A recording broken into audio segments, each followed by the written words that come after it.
Friends, ये हमारे सामने क्वेश्चन है। ये है क्वेश्चन ट्रांसफार्मर का और बेहतरीन क्वेश्चन है ट्रांसफार्मर के कॉन्सेप्ट्स को क्लियर करने के लिए। तो इस क्वेश्चन को केवल आप आंसर निकालने की पर्पज़ से ना देखें। ये क्वेश्चन आपके कॉन्सेप्ट की क्लैरिटी के लिए भी है। क्वेश्चन ये है, the overall efficiency of a transformer is 90%, यानी कि ट्रांसफार्मर की एफिशिएंसी कितनी है? 90% है। The transformer is rated for an output of 9000 वाट, यानी कि आउटपुट पावर कितनी मिलेगी? 9000 वाट। और आउटपुट पावर हमको मिलती कहाँ पर है? याद रखना, output power is available at the load. इसको हम कहाँ पर यूज लेते हैं आउटपुट पावर को? Output power is collected at the load. तो लोड पर जो पावर मिलेगी वो 9000 वाट है। The primary voltage is 1000 volt. तो प्राइमरी कॉइल में जो वोल्टेज है वो 1000 वोल्ट के बराबर है। The ratio of turns in the primary to secondary coil is 5:1। ये रेशियो दिया है। नंबर ऑफ टर्न्स किस में ज़्यादा है? इसमें देखना, नंबर ऑफ टर्न्स ज़्यादा है प्राइमरी कॉइल में और सेकेंडरी कॉइल में नंबर ऑफ टर्न्स कम है। यानी कि ये कौन सा ट्रांसफार्मर है? ये स्टेप डाउन ट्रांसफार्मर है। हालांकि इसमें ये पूछा नहीं है। The iron losses at full load are 700 watt. जो आयरन लॉसेस हैं वो कितने? 700 वाट के बराबर हैं। और आयरन लॉसेस का मतलब ये होता है कि ट्रांसफार्मर की जो कोर होती है, ट्रांसफार्मर की कोर के बार बार मैग्नेटाइज और डीमैग्नेटाइज होने की वजह से उसमें जो एनर्जी का लॉस होता है उसको हम आयरन लॉस कहते हैं। इसको हिस्टेरेसिस लॉस भी कहा जाता है कई जगह। अच्छा, आगे देखते हैं आगे क्या है information. The primary coil has a resistance of 1 ओम। तो प्राइमरी कॉइल का रेजिस्टेंस गिवन है और फिर हमसे क्वेश्चन पूछे हैं। पहला क्वेश्चन ये है, the voltage in secondary coil is. ये रिलेटिवली सिंपल क्वेश्चन है। सेकंड पूछा है, इन the above the current in the primary coil is. फिर थर्ड में पूछा है, इन the above copper loss in primary coil is. Copper loss का मतलब ये होता है कि जो कॉइल है जनरली वो किसकी बनी होती हैं? कॉपर की बनी होती हैं, ट्रांसफार्मर की कॉइल। तो उन कॉइल में करंट फ्लो होने की वजह से थर्मल एनर्जी जो डिसिपेट होती है या जो थर्मल पावर होती है उसको हम कॉपर लॉसेज कहते हैं। So in the above copper losses in secondary coil, तो वही चीज़ सेकेंडरी में भी पूछी है। और ये जो फोर्थ, फिफ्थ और सिक्स्थ पार्ट है ना इसके, ये वाले क्वेश्चन बहुत ही शानदार हैं कॉन्सेप्चुअल पॉइंट ऑफ व्यू से। और उसमें भी जो क्वेश्चन नंबर 5 है, ये क्वेश्चन नंबर 5 मुझे सबसे बढ़िया लगता है इसका। इसमें 5 में क्या पूछा है? इन the above the current in the secondary coil is. Secondary coil में करंट कितना है? और फिर पूछा है इन the above the resistance of the secondary coil is approximately. Resistance भी निकालना है हमको सेकेंडरी कॉइल का। तो चलिए, ये तो हो गया क्वेश्चन। अब बढ़ते हैं हम इसके आगे डिस्कशन या सोल्यूशन की तरफ। तो उसमें हम सबसे पहले नोट कर लेते हैं कि हमारे पास इन्फॉर्मेशन क्या क्या है, क्या क्या इन्फॉर्मेशन अवेलेबल है। इन्फॉर्मेशन जो अवेलेबल है वो है, एक तो एफिशिएंसी जो कि क्वेश्चन में दी गई है 90%। फिर आउटपुट पावर 9000 वाट है। ये कहाँ पर मिलती है हमको? लोड में मिलती है। वोल्टेज इन प्राइमरी कॉइल वो कितना है? 1000 वोल्ट के बराबर है। प्राइमरी टू सेकेंडरी कॉइल का जो नंबर ऑफ टर्न्स का रेशियो है वो है 5:1। और प्राइमरी कॉइल का रेजिस्टेंस कितना है? 1 ओम के बराबर। आयरन लॉसेस कितने? 700 वाट के बराबर, या हिस्टेरेसिस लॉस। ठीक, ये इन्फॉर्मेशन है। 1 बाई 1 हम सारे क्वेश्चन लेते हैं और उनको डिस्कस करते हैं। सबसे पहला जो क्वेश्चन था इसका, सबसे पहला क्वेश्चन ये है, the voltage in secondary coil is. तो सेकेंडरी कॉइल में क्या वोल्टेज होगा? तो सेकेंडरी कॉइल में वोल्टेज कैलकुलेट करने के लिए हमको ये चीज़ रिलेशन यूज़ करना है। और ये रिलेशन हमेशा यूज एप्लीकेबल होता है, यानी ट्रांसफार्मर चाहे आइडियल हो चाहे नॉन आइडियल हो, ये रिलेशन जो वोल्टेज का रेशियो है सेकेंडरी और प्राइमरी का, वो NS/NP के बराबर होता है, जिसमें NS है number of turns in secondary coil और NP है number of turns in primary coil. तो ये हमेशा एप्लीकेबल है, तो इसमें भी एप्लीकेबल होगा। इसमें एफिशिएंसी वगैरह से कोई रिलेशन नहीं इसका। तो VS equal to NS/NP into VP। NS/NP कितना है? 1/5 है, क्योंकि NP/NS 5/1 दिया हुआ था। ये NP/NS कितना है? 5/1। तो NS/NP कितना हो जाएगा? ये हो जाएगा 1/5। VP number of turns primary coil में कितने थे? 1000 थे। सॉरी, वोल्टेज प्राइमरी कॉइल में कितना था? 1000 था, तो उसको हमने यहाँ 1000 रख दिया। इसको सॉल्व करते हैं तो सेकेंडरी कॉइल में जो वोल्टेज है वो कितना जाता है सॉल्व करके 200 वोल्ट के बराबर। तो फर्स्ट पार्ट का आंसर है ऑप्शन सी, और वोल्टेज सेकेंडरी कॉइल में कितना है 200 वोल्ट के बराबर है। चलिए अब हम बढ़ते हैं सेकंड क्वेश्चन की तरफ। तो सेकंड क्वेश्चन में क्या पूछा गया है, इन the above the current in the primary coil is. अब प्राइमरी कॉइल का करंट बताना है कितना होगा। अब यहाँ जरूरत पड़ने वाली है हमें एफिशिएंसी की। तो आउटपुट पावर इज 9000 वाट, ये आउटपुट है, तो इनपुट डेफिनेटली इससे ज़्यादा होगा क्योंकि एफिशिएंसी 90% है। लॉस कितने का हो रहा है 10% का। तो output power is available in load resistance. अब मैंने एफिशिएंसी का फॉर्मूला लिखा है यहाँ पर। एफिशिएंसी का फॉर्मूला होता है eta equal to output power upon input power, और परसेंटेज में लिखेंगे तो ये कितना हो जाएगा 100 से मल्टीप्लाई कर देते हैं। ईटा कितना है 190 है, तो उसको मैंने 90 लिखा। आउटपुट जिसके लिए डिज़ाइन किया गया था वो 9000 ये क्वेश्चन में ही गिवन है। और इनपुट पावर हम यहाँ पे कैलकुलेट करेंगे, तो इनपुट को हमने एज इट इज़ रहने दिया। सिंप्लीफाई कर देते हैं तो इनपुट पावर कितनी आ जाती है 10,000 वाट के बराबर।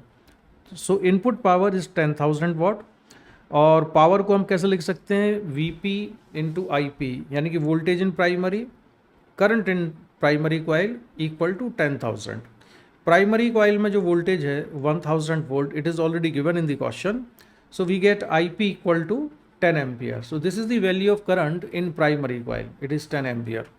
Now we move to the next question, and next question, that is question number 3, is in the above the copper loss in the primary coil is। तो प्राइमरी कॉइल में कॉपर लॉस कितना है। Copper loss का मतलब क्या है, thermal power dissipated in primary. ठीक है, तो इसको हम देख रहे हैं thermal power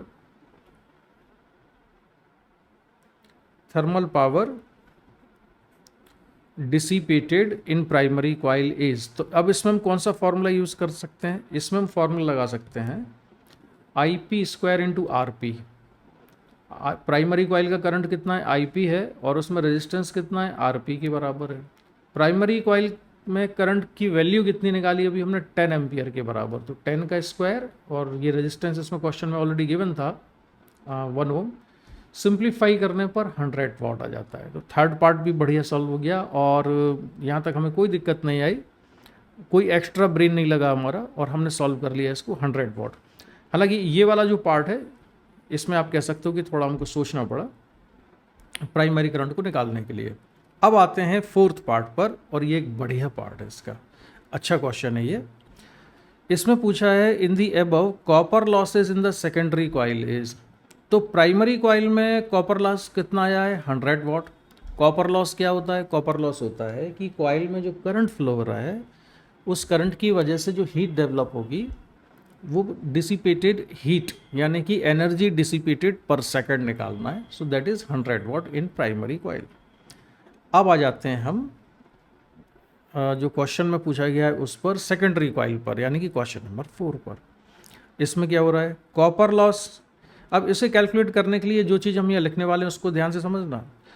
copper loss in primary plus copper loss in secondary plus iron losses, ये 3 तरह के लॉसेज इस क्वेश्चन में हो रहे हैं, और ये 3 तरह के लॉसेज मिला के कितने हैं 1000 वाट है। ये 1000 वाट क्यों लिखा हमने इसको, 3 तरह के लॉसेज को 1000 वाट इसलिए लिखा है कि जो एफिशिएंसी है ट्रांसफार्मर की वो 90% है। इनपुट पावर कितनी है 10,000 वाट थी इनपुट पावर, और आउटपुट कितनी थी, आउटपुट थी 9000 वाट। तो बीच में 1000 वाट थे, वो उनका लॉस कहाँ से हुआ, यानी कि power input minus power output, इसका डिफरेंस कितना है 1000 वाट आ रहा है। तो ये 1000 वाट का जो डिफरेंस है या जो लॉस है, ये लॉस आखिर हुआ कहाँ है, तो ये लॉस हुआ है प्राइमरी कॉइल में थर्मल पावर की फॉर्म में। हिस्टेरिसिस या आयरन लॉस हुआ है जो कि क्वेश्चन में ऑलरेडी गिवन था 700 वाट के बराबर। सेकेंडरी कॉइल में लॉस हुआ है क्योंकि सेकेंडरी कॉइल का भी कुछ ना कुछ रेजिस्टेंस है, उसमें भी पावर का लॉस हो रहा है, ये और हमसे पूछा है। तो मैंने यहाँ पर इसलिए लिख लिया है, ठीक है, आप देख सकते हैं कि copper loss in primary plus copper loss in secondary plus iron loss मिला के कितना होना चाहिए 1000 वाट। टोटल लॉस 1000 वाट होना चाहिए क्योंकि पावर इनपुट 10,000 है, आउटपुट 9,000 है, तो लॉस कितना है 1000। ठीक है, अब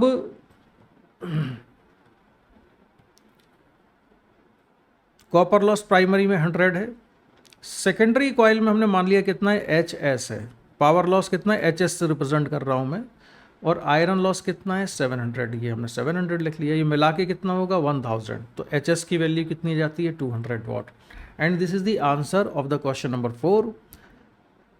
copper loss in secondary coil is 200 watt. This is the answer of fourth question. अब इस पर बेस्ड जो फिफ्थ क्वेश्चन था उस पर आते हैं, और यही पार्ट मुझे सबसे अच्छा लगता है इसका। In the above the current in the secondary coil is, secondary coil में करंट कितना है ये निकालना है। तो आपको करना क्या पड़ेगा, सबसे पहले ये ध्यान दीजिए कि जो पावर अवेलेबल है लोड पर, लोड के अक्रॉस कितनी पावर अवेलेबल है 9000 वाट। तो जो पावर 9000 वाट लोड के अक्रॉस अवेलेबल है ये हमको इसलिए पता है क्योंकि क्वेश्चन में ये कहा गया था कि transformer is designed for output of 9000 वाट, यानी कि आउटपुट कहाँ मिलेगा लोड पर, और वो कितना है 9000 है। अच्छा, ये वोल्टेज हम ऑलरेडी निकाल चुके हैं सेकेंडरी कॉइल का 200 वोल्ट है। अब यहाँ पर आपको ध्यान ये देना है कि total power available in secondary circuit is, अब ये जो सेकेंडरी सर्किट है, अभी मैं केवल सेकेंडरी कॉइल की बात नहीं कर रहा, मैं केवल इस वाली कॉइल की बात नहीं कर रहा हूँ, मैं बात कर रहा हूँ इस पूरे सेकेंडरी सर्किट की। तो सेकेंडरी सर्किट में कौन कौन इन्वॉल्व है, एक लोड रेजिस्टेंस है, ये कॉइल है, और इस कॉइल का एक रेजिस्टेंस भी होगा। ठीक है, उसको रेजिस्टेंस को हम अलग से बनाते नहीं हैं, लेकिन ये अंडरस्टूड है कि इस कॉइल का रेजिस्टेंस यहीं पर है। तो सेकेंडरी सर्किट में जो टोटल पावर डिसिपेट हो रही है या टोटल पावर अवेलेबल है यहाँ पर, वो 9000 से ज़्यादा है, क्योंकि 9000 तो कहाँ अवेलेबल है लोड में, तो जो यहाँ पर है यहाँ पर भी तो कुछ डिसिपेट हो रही है ना। तो यहाँ पर कितनी पावर डिसिपेट हो रही है सेकेंडरी कॉइल में, वो 200 वाट है, ये हम ऑलरेडी निकाल चुके हैं। ये सेकेंडरी कॉइल में पावर कितनी डिसिपेट हो रही है 200 वाट। तो यहाँ जो पावर है लोड रेजिस्टेंस में वो कितनी डिसिपेट होती है या कितनी अवेलेबल है 9000 वाट, और यहाँ पर जो डिसिपेट हो रही है थर्मल एनर्जी की फॉर्म में वो कितनी है 200 वाट। तो टोटल पावर जो सेकेंडरी सर्किट में अवेलेबल है वो होगी 9000 प्लस 200 वाट, यानी कि ये 9200 वाट के बराबर। तो अब 9200 वाट को हम कितना लिखेंगे, current in secondary coil into voltage into secondary coil. Power होता है आई इंटू वी के बराबर। ठीक है, तो इसको हमने लिखा सेकेंडरी कॉइल में करंट, सेकेंडरी कॉइल में वोल्टेज इक्वल टू 9200। तो वी एस कितना आता है सॉल्व करके, वी एस आता है 9200 डिवाइडेड बाई 200, यानी कि 46 एम्पियर के बराबर। ठीक है, तो इसका आंसर होगा 46 एम्पियर, आंसर है इसका बी। इसमें कई जगह पर जो आंसर है 45 एम्पियर स्टूडेंट्स निकाल देते हैं या कई टीचर्स भी निकाल देते हैं, तो मोस्ट एक्सपेक्टेड जो रॉन्ग आंसर है इसका वो है 45 एम्पियर। और वो 45 एम्पियर क्या मिस्टेक करने से आता है, वो इस मिस्टेक से आता है कि अगर जो पावर है आउटपुट पावर मैं उसको लिखूँ 9000, करंट को लिखूँ सेकेंडरी सर्किट में IS, और वोल्टेज जो निकाल लिया था उसको हम लिखें 200, तो उसको अगर हम सॉल्व करें तो IS की जो वैल्यू आएगी, ये 2 0 तो उड़ गए, 90 डिवाइडेड बाई 2 यानी कि 45 एम्पियर आएगा। But this is the wrong answer. ठीक है, तो मुझे लगता है ये क्लियर हो गया होगा कॉन्सेप्ट आपको। अब बढ़ते हैं हम इसके बाद क्वेश्चन नंबर 6 पर। तो ये भी एक बहुत बेहतरीन क्वेश्चन है। इन the above resistance of the secondary coil is approximately, तो सेकेंडरी कॉइल का रेजिस्टेंस पूछा है कितना है ये इस कॉइल में। तो उसके लिए करना क्या है, पावर डिसिपेटेड इन सेकेंडरी कॉइल हमें ऑलरेडी पता है 200 वाट है, ये हमने निकाल लिया है। और पावर डिसिपेटेड को हम लिख सकते हैं सेकेंडरी कॉइल में करंट का स्क्वायर इंटू उसका रेजिस्टेंस, यानी IS स्क्वायर इंटू RS। किसके बराबर है ये 200 के बराबर। तो RS की वैल्यू आ जाएगी 200 अपॉन यानी RS इक्वल टू हम कितना लिखेंगे 200 अपॉन IS का स्क्वायर। और जो IS है सेकेंडरी कॉइल में जो करंट है वो ऑलरेडी हम निकाल चुके हैं, कितना है 46 एम्पियर के बराबर। तो 46 का स्क्वायर इसको अगर हम सिंप्लीफाई करें तो सिंप्लीफाई करने पर ये आ जाएगा आर एस इक्वल टू 0.09451। ठीक है, कैलकुलेटर से डिवाइड किया है मैंने इसको, तो इतना आंसर आ जाता है। इसको अगर हम राउंड ऑफ कर दें, ठीक है, तो ये 9 को हम यहाँ कर देते हैं 1, तो ये बन जाएगा 0.1। So answer of the question is 0.1 ओम।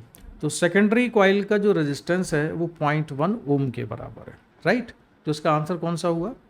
इसका आंसर हो जाएगा बी, आंसर हो जाएगा 0.1 ओम।